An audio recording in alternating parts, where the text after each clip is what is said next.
وقل جاء الحق وزهق الباطل إن الباطل كان زهوقا السلام عليكم ورحمة الله وبركاته. فأعوذ بالله من الشيطان الرجيم. بسم الله الرحمن الرحيم. فاسألوا أهل الذكر إن كنتم لا تعلمون. صدق الله العظيم. সুপ্রারম্ভে সর্বপ্রকার প্রশংসা ধ্বনিত হোক সেই মহান আল্লাহ তাবারাক ওয়া তাআলার আরশে আজিমে, যার অদৃশ্য নিয়ন্ত্রে নিয়ন্ত্রিত বিশ্বজাহান, সমস্ত সৃষ্টিজীব যার করে গুণগান। অতঃপর লক্ষাধিক শান্তির ধারা বর্ষিত হোক সেই মহামানবের প্রতি, যার ওসিলায় পেয়েছি আমরা দিনের জ্যোতি, যার আলোয় অন্ধকার গ্রাস পায় ও বাতিলের সর্বনাশ হয়, অর্থাৎ মুহাম্মদ সাল্লাল্লাহু আলাইহি ওয়াসাল্লাম। প্রিয় শ্রোতা মণ্ডলী, আমি আজ আপনাদের সম্মুখে দণ্ডায়মান হয়েছি তাকলীদ সংক্রান্তে আলোকপাত করার জন্য। আমি দীর্ঘ কথা না বাড়িয়ে আমাদের দাবি আপনাদের সম্মুখে উপস্থাপন করতে চাই। প্রিয় শ্রোতা মণ্ডলী, সর্বপ্রথম আমি আপনাদেরকে অবগত করতে চাই, কিংবা সর্বপ্রথম আমি আপনাদের সম্মুখে তাকলীদ শব্দের বিশ্লেষণ করতে চাই। তাকলীদ শব্দের আবিধানিক অর্থ অনুসরণ ও অনুকরণ করা, এবং তাকলীদ শব্দের পারিভাষিক অর্থ আত-তাকলীদ ইত্তিবাউল গায়রি আলা যান্নিন আন্নাহু মুহাক্কাম বিলা নাযরিন ফি দালিল। কোন এক ব্যক্তিকে হকপন্থী মনে করে প্রমাণাদির ভ্রুক্ষেপ না করে তার ইত্তিবা এবং তার অনুসরণ করার নামে হচ্ছে তাকলীদ। প্রিয় শ্রোতা মণ্ডলী, অনেক ক্ষেত্রে কোরআন ও হাদিস বাহ্যিকভাবে পরস্পর বিরোধী হয়ে থাকে, এবং এমন অনেক মাসআলা রয়েছে যার সমাধান সরাসরি কোরআন হাদিসে পাওয়া যাবে না। সেক্ষেত্রে আমরা ইমাম ও মুজতাহিদগণকে তাকলীদ করতে বাধ্য হয়ে যাই।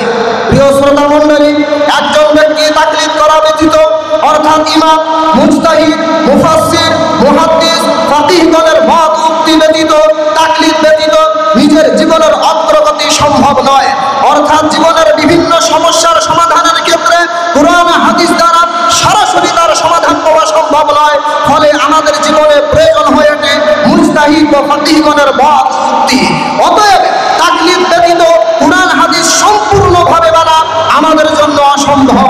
যেমন একজন ব্যক্তি অচেনা স্থানে যাওয়ার পর নিজের গন্তব্য স্থানে পৌঁছানোর জন্য রাস্তার নির্ণয় কারককে জিজ্ঞাসা করা প্রয়োজন, তেমন ভাবে নিজের জীবনের গতিধারাকে সঠিক পথে রাখার জন্য কোরআন হাদিসের পণ্ডিত ও বিশেষজ্ঞকে অনুসরণ করা প্রয়োজন। মূল কথা, তাকলীদ ব্যতীত একজন ব্যক্তি ইসলাম নামক পথে নিজের জীবনের অগ্রগতিকে অগ্রসীল করতে পারে না। মূল কথা, আমাদের দাবি হচ্ছে মুসলিম উম্মাহর উপর তাকলীদ ওয়াজিব, এছাড়া দ্বিতীয় কোনো প্রকল্পই নাই, তাকলীদ ব্যতীত কোনো প্রকল্প নাই।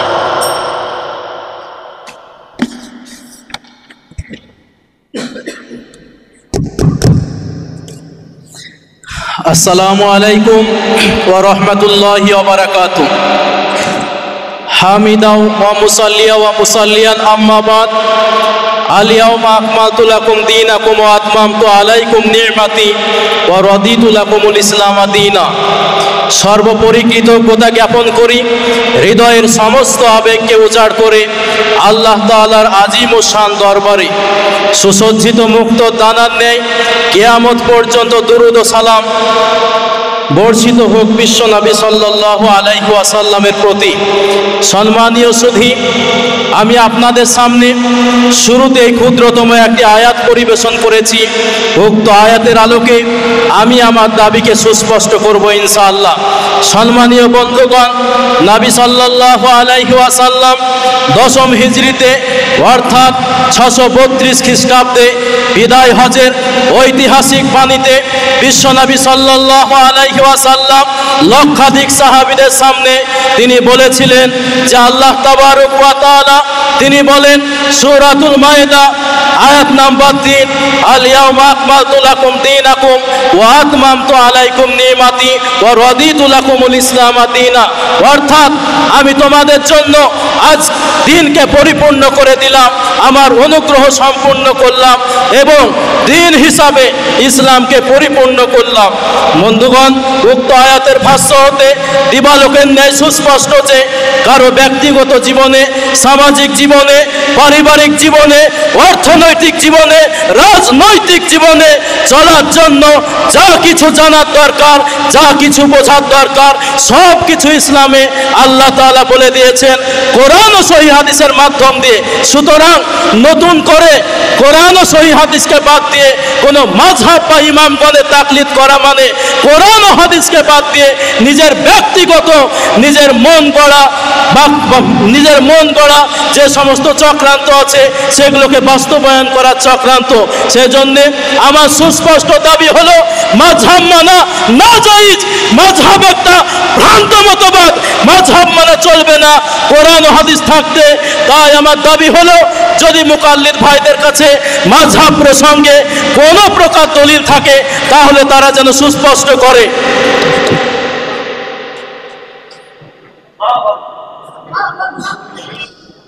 শুধু শ্রোতা মণ্ডলী, আমি এখন আপনাদের সম্মুখে কোরআন থেকে তাকলিদ প্রমাণ করার জন্য আপনাদের সম্মুখে এখন দলিল পেশ করবে ইনশাআল্লাহ।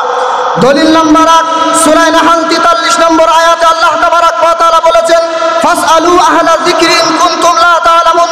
অর্থাৎ হে মানব মণ্ডলী, যদি তোমাদের কোনো বিষয়ে জ্ঞান না থাকে তোমরা জ্ঞানীদের কাছে জিজ্ঞাসা করে নাও।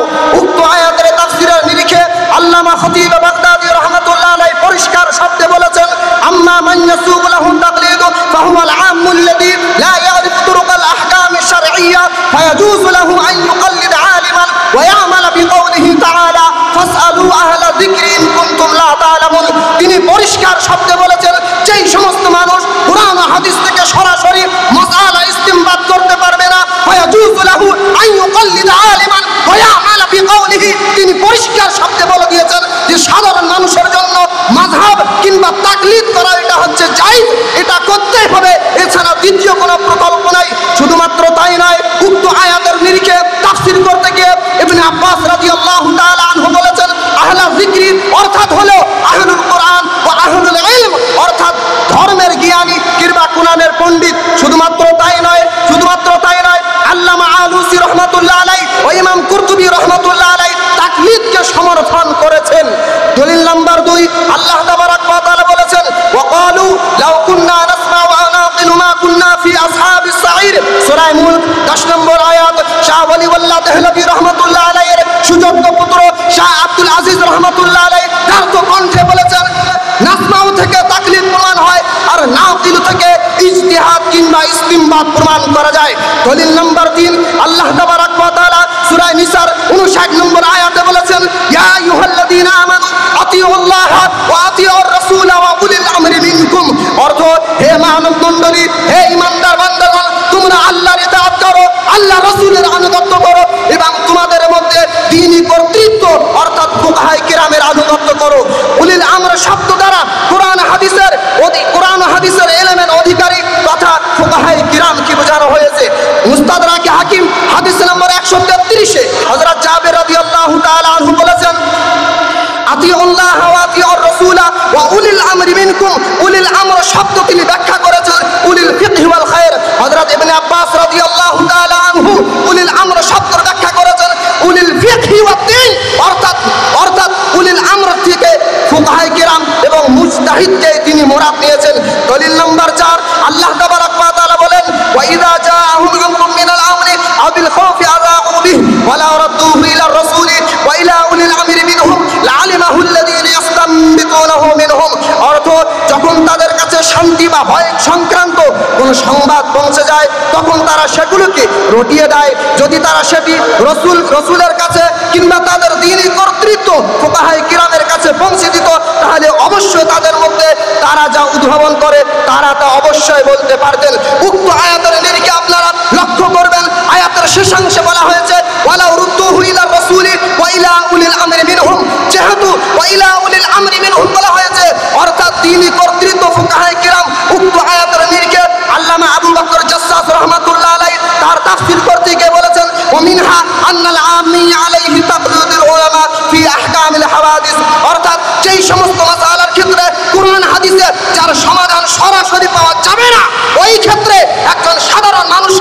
আলেমকে তাকলিদ করতে হবে, আলেমকে জিজ্ঞাসা করে নিজের জীবনের গতি দ্বারা চালাতে হবে, এছাড়া দ্বিতীয় কোনো প্রকল্প নাই। দলিল নম্বর 5, ওমা কানাল মুমিনুনা লিয়ানফিরু কাফা ইলা আখিরিল আয়াত। এই আয়াতের তাফসীর যদি আমরা দেখি, আল্লামা নওয়াব সিদ্দিক হাসান খান এই আয়াতের তাফসীর করতে গিয়ে বলেছেন তাকলিদ করা জায়েজ, মাযহাব মানা জায়েজ, এর মধ্যে কোনো সন্দেহ নেই। শুধুমাত্র তাই নয়, আব্দুর রহমান বিন নাসির আস-সাদি তিনিও তাকলিদকে সমর্থন করে বলেছেন। প্রিয় শ্রোতা মণ্ডলী, আমার কাছে আরো হাজার দলিল রয়েছে, আমি দলিল দিয়ে গায়ের মুকাল্লিদ ভাইকে ঢেকে দিতে পারবো। আমি সময়ের সংক্ষিপ্তর কারণে এই দলিলে ইতি করলাম ইনশাআল্লাহ।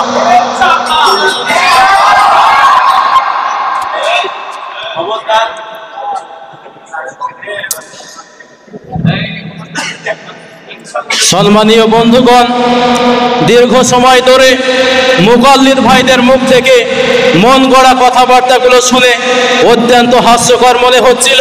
কেননা তিনারা বাহাস করতে এসেছেন বটে, কিন্তু বাহাসের উসুলই জানেন না, বাহাসের মূল কথাকে ছেড়ে দিয়ে অপ্রাসঙ্গিক কথাবার্তা বলে চলে গেলেন। আজকের মুনাজারার বিষয়বস্তু যেহেতু তাকলিদকে কেন্দ্র করে, তাই তাদের জন্য উচিত ছিল প্রথমেই তাকলিদের অর্থ ও সংজ্ঞা ব্যক্ত করা, কিন্তু এ বিষয়ে তিনারা কোনো আলোকপাতই করেননি। তবে আমরা অজ্ঞতার পরিচয় দেব না, আগে আমরা তাকলিদের সংজ্ঞা ব্যাখ্যা মানে যা হবে সবগুলো আগে ব্যক্ত করে আলোচনা শুরু করব। তাকলিদ শব্দটি কিলাদাতুন হতে গৃহীত, যার অর্থ হলো কণ্ঠহার বা রশি। সুতরাং তারা ইমাম আবু হানিফা তাকলিদ করে অন্ধ আনুগত্যের রশিকে নিজের গলায় বেঁধে নিয়েছেন। চলুন এবার তাকলিদের সংজ্ঞা আমাদের কিতাব থেকে দেখাবো না, তাদের কিতাব থেকেই দেখাবো যে তাকলিদের সংজ্ঞা তারা কি করেছে। তাদের প্রসিদ্ধ ইমাম জুরজানি লিখিত কিতাবুত তারিফাত, এই কিতাবের 64 নম্বর পৃষ্ঠায় তিনি বলছেন, আর তাকলিদু ইবারাতুন আন কবুলি কওলিন বিলা হুজ্জাতিন। তাকলিদ হলো কারো কথাকে কোন প্রকার দলিল ও প্রমাণ ছাড়া অন্ধবিশ্বাসের সঙ্গে মেনে নেওয়া। ইমাম জালালউদ্দিন সুয়ুতি তিনার বিখ্যাত কিতাব মুজামু মাখালিদুল উলুম, এই কিতাবের তিনি 67 নম্বর পৃষ্ঠায় বলছেন, আর তাকলিদু কবুলু কওলিল গায়রি বিলা মুতালাবাতি হুজ্জাতিন। অর্থাৎ কারো কথাকে কোন প্রকার দলিল ও প্রমাণ তালাশ করা ছাড়া অন্ধভাবে মেনে নেওয়া। সুতরাং আপনারা বুঝতে পারলেন মুকাল্লিদরা যে অন্ধবিশ্বাসী, এটা তাদের কিতাব থেকে প্রমাণ হয়ে গেল।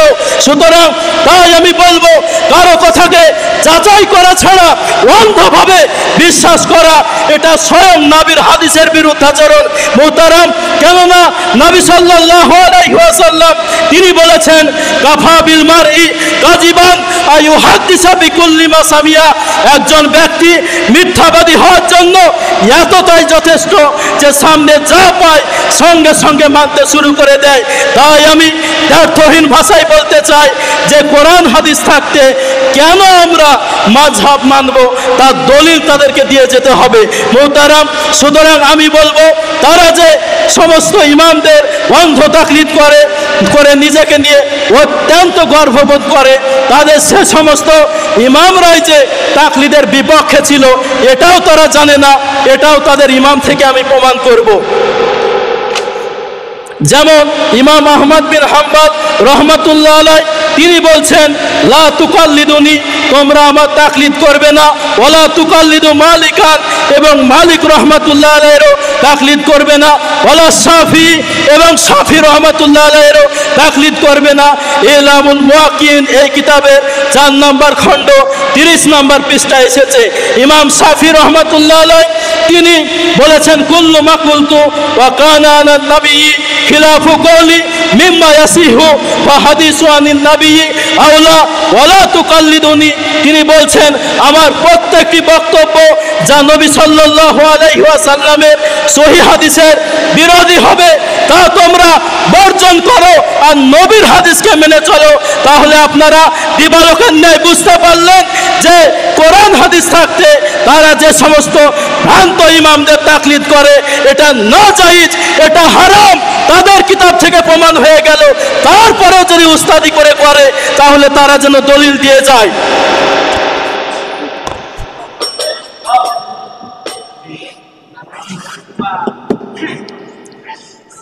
শুধু শ্রোতা মণ্ডলী, দীর্ঘক্ষণ ধরে আমার গায়ের মুকাল্লিদ ভাইদের কাছ থেকে আপনারা মন গড়া দলিল শুনতে পেয়েছেন আপনারা। তাদের মিথ্যাচার এবং তাদের মিথ্যাচার আপনারা দেখুন। আমি যখন দীর্ঘক্ষণ 5 মিনিট ধরে বক্তব্য করছিলাম, আমি সর্বপ্রথম আপনাদের সম্মুখে তাকলিদ শব্দের বিশ্লেষণ আবিধানিক ও পারিভাষিক অর্থ দুটোই করেছি, কিন্তু আমার ভাইয়ের মুকাল্লিদ ভাইয়ের কথা থেকে পরিষ্কার এবং পরিষ্কার চূড়ান্ত ফয়সালা হয়ে যায় যে তারা কথাগুলো শ্রবণ না করে শুধুমাত্র তাদের যেই সমস্ত দিনাদা যাদেরকে ফলো করে চলেন তাদের দুই একটা কথাকে লিখে নিয়ে এসেছেন, আর আমাদের কথার দিকে কোনো ভ্রুক্ষেপ করেনি। তিনি একটা হাদিস পেশ করেছেন আমাদের সম্মুখে, কাফা বিল মারই কাযিবান আন ইউহাদ্দিসা বিকুল্লি মা সামিআ। তিনি এই হাদিসকে তাকলিদকে খণ্ডন করার জন্য প্রমাণ করেছেন। আমি গায়র মুকাল্লিদ ভাইকে দান্তহীন কণ্ঠে বলতে চাই, আপনার যদি দম থাকে এই হাদিসকে তাকলিদ খণ্ডনের জন্য প্রমাণ করতে পারেন, আপনার সমস্ত শর্ত মেনে নেব। এই মুসলিম শরীফ 8 নম্বর পৃষ্ঠায় 1ম নম্বর খণ্ডে এই হাদিসটি রয়েছে, কাফা বিল মারই কাযিবান আন ইউহাদ্দিসা বিকুল্লি মা সামিআ। এই হাদিসটি তাকলিদ সংক্রান্ত নয়, এই হাদিসটি হচ্ছে মুহাদ্দিসিনদের উসুল। হাদিস বয়ান করার ক্ষেত্রে হাদিসকে যাচাই করার জন্য হাদিসটি ইমাম মুসলিম রাহমাতুল্লাহ আলাইহি নিয়ে এসেছেন। সুতরাং আমরা বুঝতে পারলাম গায়র মুকাল্লিদের ভাই কতটা কাটছাট করে বইকে উপস্থাপন করেছেন। তার মধ্যে একটা ইলামুল মুওয়াক্কিঈন 30 নম্বর পৃষ্ঠায় বলেছে তিনি নাকি তাকলিদকে হারাম বলেছেন, অথচ 31 নম্বর পৃষ্ঠায় বলেছেন তাকলিদ জায়েজ। তার মানে 30 নম্বর পৃষ্ঠার পড়েছে, 31 নম্বর পৃষ্ঠার পড়েনি। 31 নম্বর পৃষ্ঠার পড়েনি, 31 নম্বর পৃষ্ঠা তাকলিদকে জায়েজ করা আছে, 30 নম্বর পৃষ্ঠার পড়েছে, 31 কে পড়েনি। আমি আরো হাদিস থেকে তাকলিদকে প্রমাণ করার জন্য ডেকে নেব মুফতি ফারুক সাহেবকে, হাদিস থেকে তাকলিদ প্রমাণ করে দেখাবে ইনশাআল্লাহ।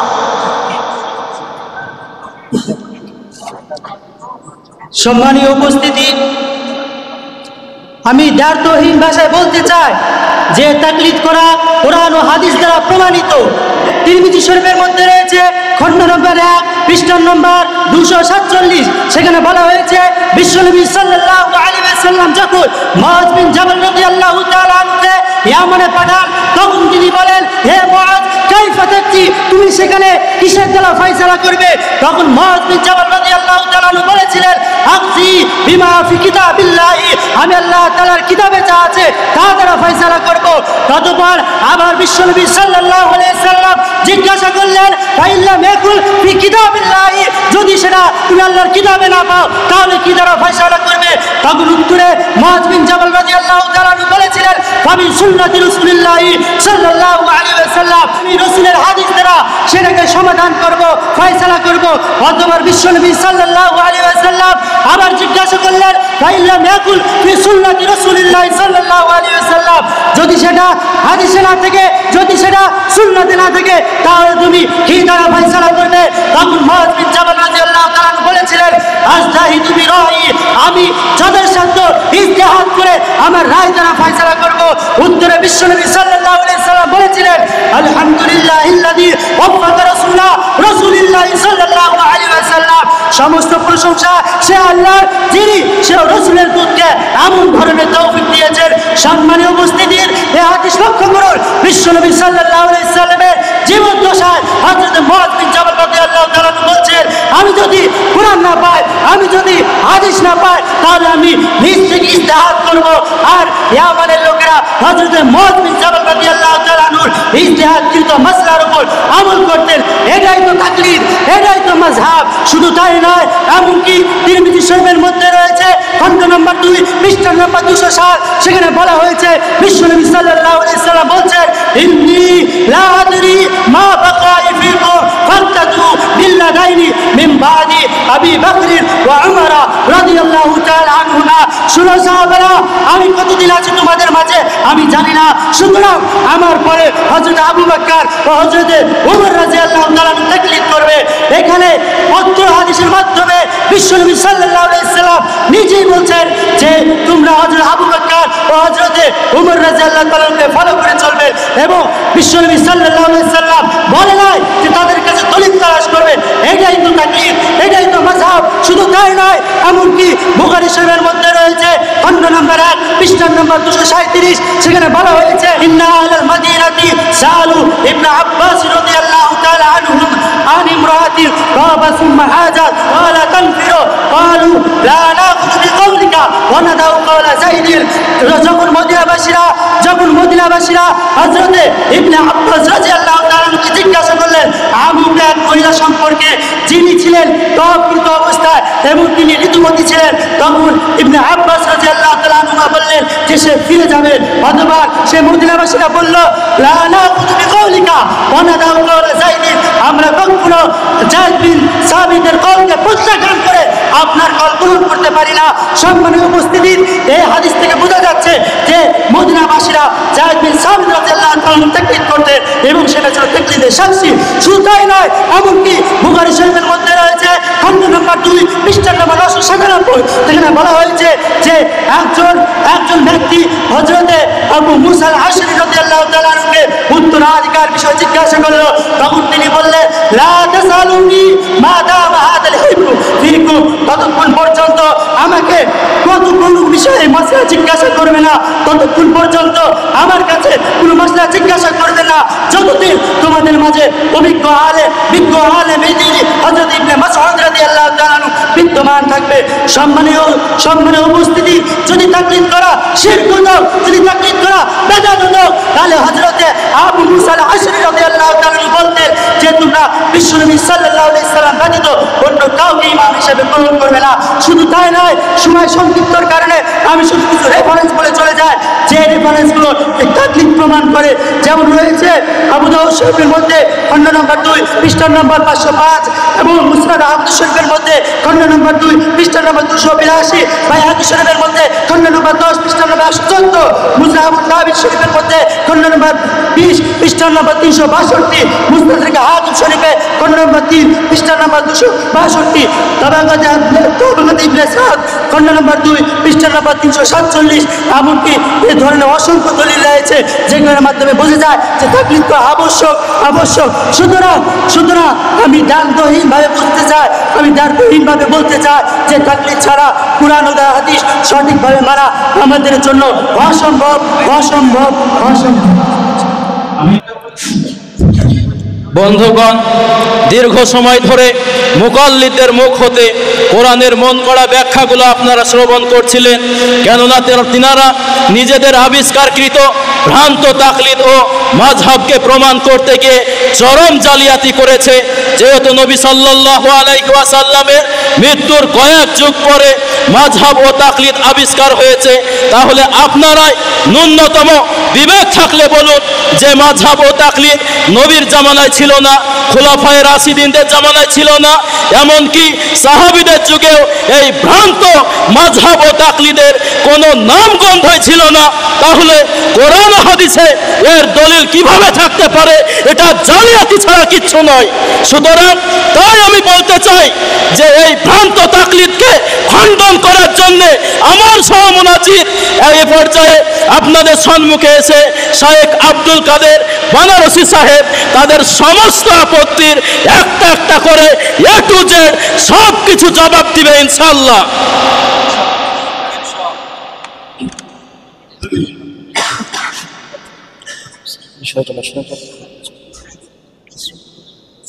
আলহামদুলিল্লাহি কাফা ওয়া সালামুন আলা ইবাদিহিল্লাযীনা ইসতাফা, আম্মা বা'দ। সম্মানীয় শ্রোতাবৃন্দ, এতক্ষণ পর্যন্ত আপনারা মুকাল্লিদ ভাইদের কাছ থেকে তাকলিদ বিষয়ে কোরআন ও হাদিসের অপব্যাখ্যা ও মন গড়া আলোচনা শ্রবণ করছিলেন, যেখানে তিনি নিজেদের অন্ধ তাকলিদকে প্রমাণ করতে গিয়ে কোরআন ও হাদিসের অপব্যাখ্যা করতে একবারের জন্য দ্বিধাবোধ করেননি। সর্বপ্রথমে তিনি নিজেদের অন্ধ তাকলিদকে প্রমাণ করতে গিয়ে সহিহ তিরমিজির 3663 নম্বর হাদিসকে দলিল হিসাবে উপস্থাপন করেছেন, যেখানে রাসূল সাল্লাল্লাহু আলাইহি ওয়াসাল্লাম সাহাবা রাদিয়াল্লাহু তাআলা আনহুদেরকে বলেন, আমার অবর্তমানে তোমরা হযরতে আবু বকর ও হযরতে ওমর রাদিয়াল্লাহু তাআলা আনহুর তাকলিদ করবে। সম্মানীয় শ্রোতা, উক্ত হাদিস দ্বারা যদি তাকলিদ প্রমাণিত হয় তাহলে হযরত আবু বকর সিদ্দিক রাদিয়াল্লাহু তাআলা আনহুর তাকলিদ প্রমাণিত হবে। উক্ত হাদিস দ্বারা যদি তাকলিদ প্রমাণিত হয় তাহলে হযরত ওমর রাদিয়াল্লাহু তাআলা আনহুর তাকলিদ প্রমাণিত হবে। কিন্তু আমরা জানি মুকাল্লিদ ভাইরা হযরত আবু বকর রাদিয়াল্লাহু তাআলা আনহুর তাকলিদ করেন না, তারা হযরত ওমর রাদিয়াল্লাহু তাআলা আনহুর তাকলিদ করেন না, বরং তারা প্রচলিত চার ইমামের তাকলিদ করে। অতএব উক্ত হাদিসকে প্রচলিত চার ইমামের তাকলিদ সম্পর্কে দলিল হিসাবে উপস্থাপন করে তারা নিজেদের অজ্ঞতা ও মূর্খতার পরিচয় দিয়েছেন। সম্মানীয় শ্রোতাদি, এখন আমি তাকলিদ না করা সম্পর্কে কোরআন ও হাদিস থেকে সুস্পষ্ট দলিল উপস্থাপন করব। তার আগে আমাদের জেনে রাখা দরকার, মহান স্রষ্টা আল্লাহ রাব্বুল আলামিন মনুষ্য জাতির হেদায়েতের জন্য যুগে যুগে নবী সৃষ্টি করেছেন, যুগে যুগে নবী প্রেরণ করেছেন এবং তাদের প্রতি কিতাব অবতীর্ণ করেছেন, যাতে করে তারা উক্ত কিতাব এবং রাসূলের মাধ্যমে হেদায়েতের সঠিক পথে প্রচালিত হতে পারে। শ্রোতাবৃন্দ, অনুরূপভাবে আমরা উম্মতে মুহাম্মাদি মুহাম্মদ সাল্লাল্লাহু আলাইহি ওয়াসাল্লামকে আমাদের কাছে নবী হিসাবে প্রেরণ করা হয়েছে এবং আমাদের হেদায়েতের দিশারি স্বরূপ মহাগ্রন্থ আল কোরআনুল কারীমকে অবতীর্ণ করা হয়েছে। তাই এই দুইটি জিনিসকে অনুসরণ করে আমাদেরকে হেদায়েতের সঠিক পথে প্রচালিত হতে হবে, যেটা রাসূল সাল্লাল্লাহু আলাইহি ওয়াসাল্লামের মূল্যবান বাণী তথা হাদিস দ্বারা প্রমাণিত হয়। মুওয়াত্তা ইমাম মালিকের 1661 নম্বর হাদিস, হযরতে মালিক বিন আনাস রাদিয়াল্লাহু তাআলা আনহু বলেন, ক্বালা রাসূলুল্লাহি সাল্লাল্লাহু আলাইহি ওয়াসাল্লাম, তারাকতু ফীকুম আমরাইন লান তাদিল্লু মা তামাসসাকতুম বিহিমা কিতাবাল্লাহি ওয়া সুন্নাত রাসূলিহি। সুলেবেন্দু, আমি বলতে চাই উক্ত হাদিসের মধ্যে রাসূল সাল্লাল্লাহু আলাইহি ওয়াসাল্লাম একবারের জন্যও ইমাম আবু হানিফা তাকলিদের কথা বলেননি। রাসূল সাল্লাল্লাহু আলাইহি ওয়াসাল্লাম উক্ত হাদিসের মধ্যে একবারও ইমাম আহমদের তাকলিদের কথা বলেননি। রাসূল সাল্লাল্লাহু আলাইহি ওয়াসাল্লাম উক্ত হাদিসের মধ্যে একবারের জন্য ইমাম শাফির তাকলিদের কথা বলেননি।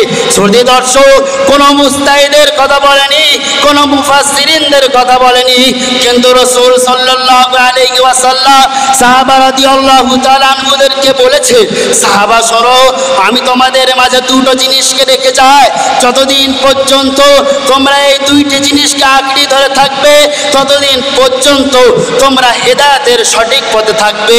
আল্লাহ রাসূল বলেছেন, এক হলো কিতাব আল্লাহ, দ্বিতীয় হলো আমার সুন্নাহ তথা হাদিস। কোরআন এবং সুন্নাহ এই দুইটো যতদিন পর্যন্ত আঁকড়ে ধরে থাকবে ততদিন পর্যন্ত হেদায়েতের রাস্তায় থাকবে। যখনই কোনো তৃতীয় জিনিসকে আঁকড়ে ধরবে তখনই পথভ্রষ্ট হবে, পথভ্রষ্ট হবে। শুধু তাই নয়, মহাগ্রন্থ আল কোরআনুল কারীমে সূরা আরাফের 3 নম্বর আয়াতে মহান স্রষ্টা আল্লাহ রাব্বুল আলামিন বলেন, ইত্তাবিউ মা উনজিলা ইলাইকুম মির রাব্বিকুম ওয়া লা তাত্তাবিউ মিন দুনিহি আউলিয়া। শ্রদ্ধেয় দর্শক মণ্ডলী, শোনেন, আল্লাহ রাব্বুল আলামিন স্বয়ং বলেছেন, বান্দারা শোনো, আমি আল্লাহ তাআলা যা তোমাদের কাছে অবতীর্ণ করেছি তোমরা তা অনুসরণ করো, তাকে ছাড়া অন্য কোনো জিনিসকে বন্ধুরূপে অনুসরণ করো না। উক্ত হাদিস দ্বারা স্পষ্ট প্রমাণিত হয়, কোরআন এবং সহিহ হাদিস ছাড়া তৃতীয় কোনো জিনিসকে মেনে নেওয়া পথভ্রষ্ট ছাড়া আর অন্য কিছু নয়। এছাড়া তাকলিদ না করা সম্পর্কে কোরআন ও হাদিসে সুস্পষ্ট দলিল আছে, যা পরবর্তী শায়খগণ আপনাদের সম্মুখে উপস্থিত করবে। সম্মানীয় সুধী, আপনারা মনোযোগ সহকারে শুনুন এবং তাকলিদ নামক ভ্রান্ত থেকে বার হয়ে সহিহ আকীদা গ্রহণ করে কোরআন এবং সহিহ হাদিসের মাধ্যমে নিজেদের জীবনকে পরিচালনা করুন।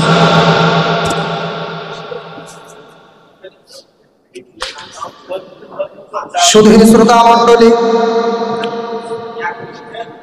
আমার গায়ের মুকাল্লিদ ভাই, দীর্ঘক্ষণ ধরে আপনাদের সম্মুখে যে সমস্ত দলিল আপনাদের সম্মুখে উপস্থাপন করেছে তার কোনো অস্তিত্ব নেই। সমস্ত কথা তিনি মন গড়া হিসাবে বলেছেন। সর্বপ্রথম আমার গায়ের মুকাল্লিদ ভাইকে আমি ধন্যবাদ দিতে চাই। ইতিপূর্বে তিনারা তাকলিদকে হারাম বলে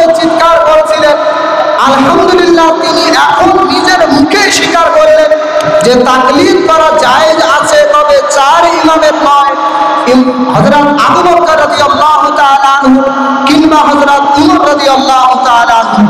আমার ভাইয়ের মুকাল্লিদ ভাই আমাদেরকে প্রশ্ন করেছেন যে আমরা ইমাম হযরত আবু বকর রাদিয়াল্লাহু তাআলা আনহু ও হযরত উমর রাদিয়াল্লাহু তাআলা আনহু ব্যতীত কেন আমরা 4 ইমামের তাকলিদ করে থাকি?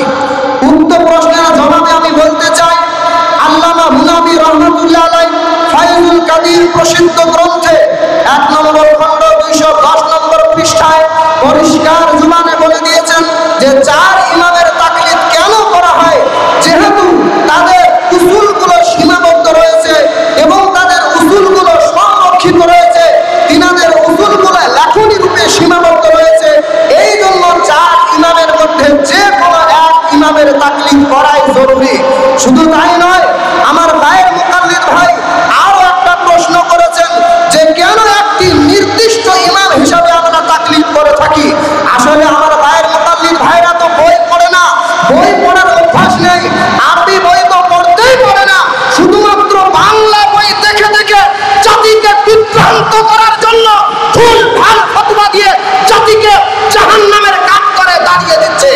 নির্দিষ্ট ইমাম মানার কথা আমরা বলবো না, তাদের পিতা যিনাকে তেনারা মাতার মুকুটের মতো শ্রদ্ধা করে, আল সালেহ আল হুসাইমিন, তিনাকে তিনারা মাতার মুকুটের মতো শ্রদ্ধা করে। সালেহ আল হুসাইমিন তার প্রসিদ্ধ গ্রন্থ ফতোয়া নুরুন আলা দারব 2 নম্বর খণ্ড 640 নম্বর পৃষ্ঠায় পরিষ্কার ভাবে বলেছেন, মান লাইসা ইনদাহু ইলমুন ওয়া হুয়া আমিতুল মাহদুর ফায়াত্তাবিউ মাযহাবান মুআয়্যানান। তিনি পরিষ্কার ভাবে বলেছেন, যে ব্যক্তির কাছে কুরআনের উসুল থাকবে না, অর্থাৎ কুরআন হাদিস থেকে মাসআলা ইস্তিমবাত করতে পারবে না, তার জন্য জরুরি যে মাযহাব নির্দিষ্ট একটা মাযহাব মেনে নিজের জীবনের অগ্রগতিকে অগ্রসর করবে। সুতরাং যে সমস্ত কথা আমার ভাই বলেছে তার কোনো অস্তিত্ব নেই, তার সমস্ত প্রশ্নের জবাব দিয়েছি। এবং আমি আরো তাকলিদ প্রমাণার্থে অতিরিক্ত দলিল পেশ করার জন্য ইজমা থেকে দলিল পেশ করবেন, হাদিস থেকে দলিল পেশ করবেন। অতিরিক্ত দলিল পেশ করার জন্য আমি আমার সহসাথী ডেকে নেব মুফতি আইয়ুব সাহেবকে, তিনি আরো আপনাদেরকে তাকলিদের দলিল উপস্থাপন করবেন ইনশাআল্লাহ।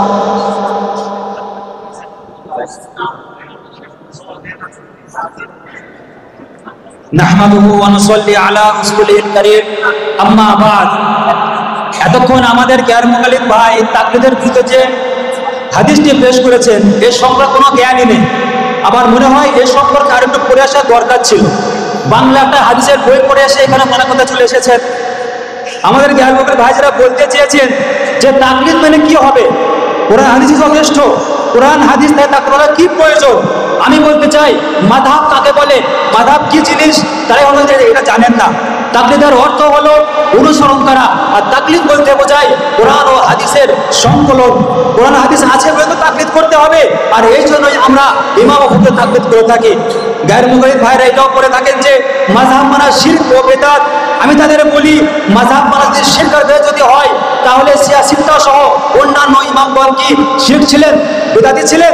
আপনাদের সবসময় সহিহ বুখারী করেন, সেই ইমাম বুখারী রাহমাতুল্লাহ আলাইহি ইমাম সিদ্দিক হাসান খান তার প্রসিদ্ধ কিতাব আবজাদুল উলুম পৃষ্ঠা নম্বর 810, শাহ ওলিউল্লাহ মুহাদ্দিস রাহমাতুল্লাহ আলাইহি তার লিখিত কিতাব আল ইনসাফে লিখেছেন ইমাম বুখারী রাহমাতুল্লাহ আলাইহি শাফি মাযহাব মেনে চলতেন। শুধু তাই নয়, ইমাম ইবনে হাজার আসকালী রাহিমাহুল্লাহ তিনি হাফিজুল হাদিস ছিলেন। এত সত্ত্বেও তিনি বুখারীর ফতুল বাড়ি লিখেছিলেন 17 খণ্ডে, এত সত্ত্বেও তিনি শাফি মাযহাব মেনে চলতেন। এর দলিল তাজকিয়াতুল হুফাজ খণ্ড নম্বর 2 পৃষ্ঠা নম্বর 250। আল্লাহ বদরুদ্দিন আলী রাহিমাহুল্লাহ তাআলা তিনি বুখারীর গ্রন্থ লিখেছেন উমদাতুল কারী 25 খণ্ডে, এত সত্ত্বেও তিনি হানাফি মাযহাব মেনে চলতেন। প্রিয় শ্রোতা মণ্ডলী, কোরআন ও হাদিসের এসব দিক পালব আমাদের সব যখন কোনো না কোনো মাঝে মানতে বাধ্য, তাহলে আমরা কোনো কত বড় মহাপণ্ডিত যে আমাদের মাযহাব মানতে হবে না। শুধু তাই নয়, আজকের গ্যার মুকাল্লিদ ভাই এটাও বলে থাকেন যে মাযহাব মানে নিজের বাক্য থেকে অনুসরণ করা। কিন্তু আমি বলতে চাই মাযহাব কোনো জিনিস নয়, মাযহাব সাহাবায়ে ছোটও ছিল। ইমাম বুখারীর উস্তাদ ইমাম আলী ইবনে মাদি রাহিমাহুল্লাহ তাআলা, যিনার মৃত্যু 34 হিজরিতে ইমাম আলী ইবনে মাদনী রাহিমাহুল্লাহ এমন একজন উস্তাদ ছিলেন। তাজকিয়াতুল হুফাজের মধ্যে ইমাম যাহির রাহমাতুল্লাহ আলাইহি তিনি লিখেছেন, ইমাম বুখারী নিজেই বলেছেন, মাস্তাসগরতু নাফসি ইল্লা ইনদা আলী ইবনে মাদনী। আমি ইমাম বুখারী পৃথিবীর যত মুহাদ্দিসের কাছে গিয়েছি, পৃথিবীর যত আলিমের কাছে গিয়েছি, কারো কাছে গিয়ে ইলমের ব্যাপারে আমি কোনো স্বল্পতা বোধ করেননি।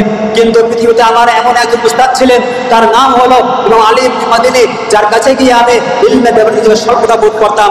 তাই ইমাম আলী ইবনে মাদনী রাহিমাহুল্লাহ লিখিত কিতাব, আজ থেকে 1200 বছর আগের লেখা আল ইলাল ওয়া মারিফাতুর রিজাল, সেই কিতাবে মাদার সম্পর্কে লিখেছেন, লাম ইয়াকুন ফি আসহাবি রাসূলিল্লাহ সাল্লাল্লাহু আলাইহি ওয়াসাল্লাম মান লাহু সুহবাতুন ইয়াযহাবুনা মাযহাবাহু ওয়া ইফতুনা বিফতওয়াহু ওয়া ইয়াসলুকুনা তরিকাতাহু ইল্লা সালাসা। সাহাবায়ে কেরামের যুগে তিনজন সাহাবা এমন ছিলেন যাদেরকে অন্যান্য সাহাবারা অনুসরণ করতেন। নাম্বার 1 হলেন হযরত আব্দুল্লাহ ইবনে মাসউদ, নাম্বার 2 হলেন হযরত যায়েদ ইবনে সাবিত, নাম্বার 3 হলেন আব্দুল্লাহ ইবনে আব্বাস রাদিয়াল্লাহু আজমাইন। সুতরাং পৃথিবীতে যে প্রসিদ্ধ মাযহাবগুলি আছে, এর মধ্যে কোনো ভ্রান্ত মাযহাব না, এই মাযহাবগুলো জগৎ বিখ্যাত সাহাবা থেকে চলে আসছে। এমনকি আপনাদের ইমাম, এমনকি আপনাদের আমাদের জ্ঞানমূলের ভাইরা তাকে ইমাম বলে মানেন, যাকে খুব মানেন, সেই নাম হলো সৌদি আরবের একজন জগৎ বিখ্যাত আলিম শেখ আস-সালিহ আল হুসাইন রাহিমাহুল্লাহ তাআলা।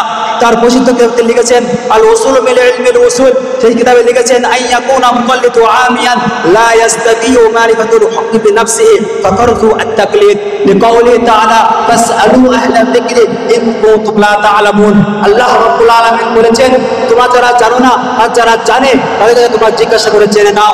এই আয়াতের পূর্বে তিনি বলেছেন, কোন মানুষ যদি সাধারণ ব্যক্তি হয়, কোরআন হাদিসের জ্ঞান রাখে না, যে কোরআন হাদিস থেকে মাসালা বার করতে পারে না, যে ওয়াক্ত তার জন্য মাযহাব মানা হলো ফরজ। এবার আপনারা ফতোয়া দেন, আপনারা বলতে গেছেন মাযহাব মানা শিরক, মাযহাব মানা বিদআত। এখানে তো আপনাদের ইমাম করে বলছেন মাযহাব মানা ফরজ, এর থেকে আপনি কি দলিল দেবেন?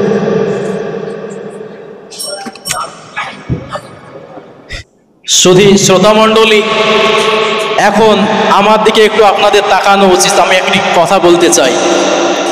দীর্ঘ 4 থেকে 5 মিনিট সময় নষ্ট করে আমাদের মুকাল্লিদ ভাইদের একজন মুনাজির এতক্ষণ ধরে কথাবার্তা বলল, কিন্তু একটাও কথা আমি নিজেও বুঝতে পারিনি, আর আশা করি আপনারাও বুঝতে পারেননি। কি বলছেন, কথা সঠিক না বেঠিক আপনারা বলুন?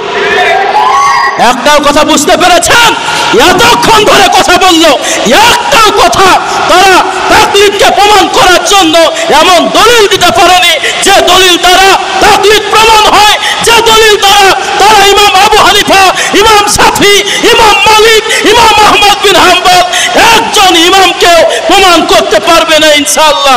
কিন্তু আমরা এখন হকের উপরে আছি, আমরা প্রমাণ করে দিব ইনশাআল্লাহ। মুহতারাম, তার জন্য কথাই বলে, দাঁড়ান, তার জন্য কথাই বলে, লাউলা তাবিল লা হালাকাত দেওবান্দি লা হালাকাল মুকাল্লিদ। কথা সঠিক না ঠিক বলুন? লা হালাকাল মুকাল্লিদ কথাই বলে, তাবিল যদি না থাকতো তাহলে অবশ্যই মুকাল্লিদরা ধ্বংস হয়ে যেত, মুকাল্লিদরা বরবাদ হয়ে যেত। মুহতারাম, তাই আমি বলতে চাই, কেননা তারা এতক্ষণ ধরে তাদের ভ্রান্ত তাকলিদকে প্রমাণ করার জন্য কোরআন হাদিস পড়েছে বটে, কিন্তু একটাও কোরআন হাদিস তাদের তাকলিদকে প্রমাণ করার জন্য সুস্পষ্টভাবে বলতে পারে নাই। তাই আমি বলতে চাই, তাদের ভ্রান্ত তাকলিদকে খণ্ডন করার জন্য আমার মুনাজির আসাম থেকে আগত, সুদূর আসাম, আপনারা সকলে চেনেন, চেনেন না চেনেন না? চেনেন না চেনেন না বলুন? সকলে চেনেন। সুদূর আসাম থেকে আগত সাহেব শিরিন আহমদ সাহেব, তিনি এখন তাদের সমস্ত আপত্তির জবাব দিবে ইনশাআল্লাহ, দাঁত ভাঙ্গা জবাব দিবে।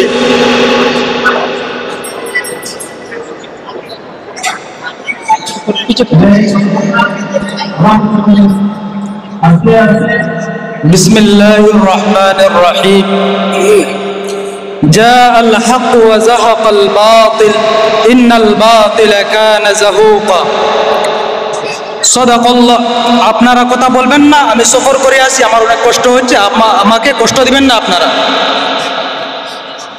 صدق الله العظيم وصدق رسوله النبي الكريم ونحن على ذلك من الشاهدين لا من الشاكرين والحمد لله رب العالمين।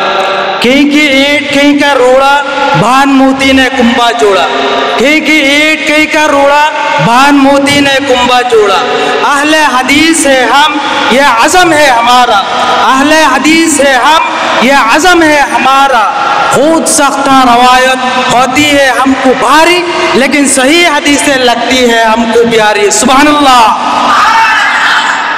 এতক্ষণ আমার মুকল্লিদ ভাই আপনাদের সম্মুখে উনি ওনার বাপ দাদাদের কথাগুলো বলেই যাচ্ছেন কিন্তু আমি ওদম কোনো কিছু বুঝতেই পারি নাই কিন্তু বুঝতেই পারিনি আশা করি আপনারা কারো বুঝে আসে নাই ঠিক শরীয়ত ইতিহাস দ্বারা বাপ দাদাদের কথা দ্বারা চলে না শরীয়ত চলে কুরআন হাদিস দ্বারা ঠিক কিনা বুকে হাত দিয়ে বলেন ঠিক কিনা উনি বাপ দাদাদের কথা বলে যাচ্ছেন কিন্তু আমি কোরআন ও হাদিস দ্বারা প্রমাণ করে দিব ইমাম মানা জায়েজ নয় ইমাম মানা যাবে না ইমাম মানা শিরক উনার মুনাজির বলছে আমরা আয়াত পড়ি না আমরা বাংলা কিতাব পড়ে এসেছি কিন্তু উনি কোথা থেকে 2 লাইন মুখস্থ করে এসেছে আমাদের সামনে শুনিয়ে দিচ্ছে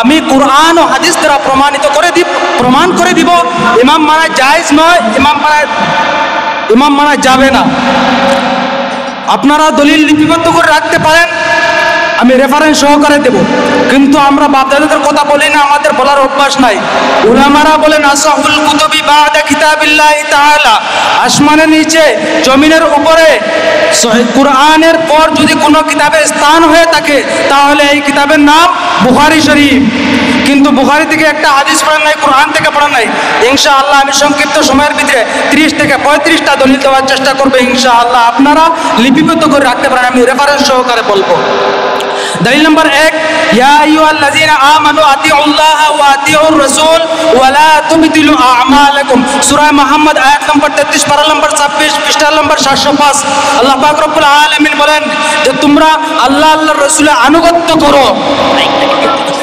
আল্লাহ আল্লাহর রাসূলের আনুগত্য করো ওয়ালা তুবতিলু আমালাকুম তোমরা নিজেদেরকে তোমরা বরবাদ করো না অর্থাৎ তৃতীয় কোনো পথ অবলম্বন করে তোমরা নিজেদেরকে বরবাদ করো না 2 নম্বর দলিল কুল আতিউল্লাহ ওয়া আতিউর রাসূল 18 নম্বর পারা সূরা নূর আয়াত নম্বর 54 শুরুর দিকে আল্লাহ পাক বলেন হে নবী আপনি আপনার উম্মতদেরকে বলে দেন তারা যেন আল্লাহ আল্লাহর রাসূলের অনুকরণ করে এখানে তৃতীয় আরো কোনো কথা বলে নাই যে কুল আতিউল্লাহ ওয়া আতিউল ইমাম ওয়া আতিউল মাযহাব নাউযুবিল্লাহ এরকম কোনো এখানে কোনো কথা আসে নাই কিন্তু আতিউল্লাহ ওয়া আতিউর রাসূল তোমরা আল্লাহর অনুগত্য করো এবং রাসূলের আনুগত্য করো দলিল নম্বর 3 ইয়া আইয়ুহাল্লাযীনা আমানু আতিউল্লাহ ওয়া রাসূলাহু ইন কুনতুম মুমিন 9 নম্বর পারা সূরা আনফাল আয়াত নম্বর 1 শুরুর দিকে আল্লাহ পাক বলেন যদি তোমরা মুমিন হয়ে থাকো তাহলে তোমরা আল্লাহ আল্লাহর রাসূলের আনুগত্য করো এবারে আপনারা ইবনে মাজার একটা হাদিস শুনে নেন সহিহ হাদিস নম্বর 43 عن أبي هريرة رضي الله تعالى عنه قال قال رسول الله صلى الله عليه وسلم قد تركتكم على البيضاء ليلها كنهارها حضرت আবু হুরায়রা থেকে বর্ণিত তিনি বলেন রাসূলুল্লাহ সাল্লাল্লাহু আলাইহি ওয়াসাল্লাম বলেছেন আমি তোমাদেরকে আলোকিত দিনের উপর রেখে যাচ্ছি যার রাত দিনের মতো উজ্জ্বল সুবহানাল্লাহ তাহলে আমরা স্পষ্ট এই হাদিস থেকে বুঝতে পারলাম দিনের মধ্যে কোনো জাহিরি বাহিরি সব হয়ে আছে কোনো বাতিলও কোনো কিছু নাই এবারে সেই হাদিস থেকে একটা শুনে বুখারী শরীফের হাদিস নাম্বার 7288 তাহকিকে আলবানী আন আবি হুরায়রা রাদিয়াল্লাহু তাআলা আনহু قال قال رسول الله صلى الله عليه وسلم ما امرتكم به فخذوه وما نهيتكم عنه فانتهوا রাসূলুল্লাহ সাল্লাল্লাহু আলাইহি ওয়াসাল্লাম বলেন যে আমি তোমাদেরকে যা আদেশ দেই তা তোমরা গ্রহণ করো এবং যা থেকে বিরত থাকার কথা বলি তা থেকে তোমরা বিরত থাকো তারপরে আমরা যে 22 নম্বর পারা সূরা আহজাবের 71 নম্বর আয়াতের দিকে তাকাই আল্লাহ পাক রব্বুল আলামিন বলেন ওমাইতি আল্লাহ ওয়া রাসূলহু ফাকাদ ফাযা ফাওজান আযীমা যে আল্লাহ রাসূলের আনুগত্য করবে আল্লাহ পাক রব্বুল আলামিন তাকে সাফল্য দান করবে ফাকাদ ফাযা ফাওজান আযীমা মহা সাফল্য সুবহানাল্লাহ এবারে যদি আমরা সূরা নিসা 13 নম্বর আয়াতের দিকে তাকাই লাস্টের আয়াতের অংশ হলো তাজরি মিন তাহতিহাল আনহার খালিদিনা ফিহা ওয়া যালিকাল ফাওজুল আযীম ভাই দোস্ত বুজুর্গ আমি আমার মুকল্লিদ ভাইদেরকে আমি বলবো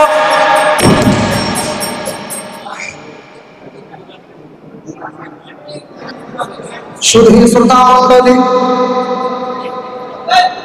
শ্রোতা মণ্ডলী, আপনারা সকলে আমার দিকে মনোযোগ দিন। যে রকম চিকমিক করলে শোনা হয় না, সেই রকম চিৎকার করলে কথা সত্য হয় না।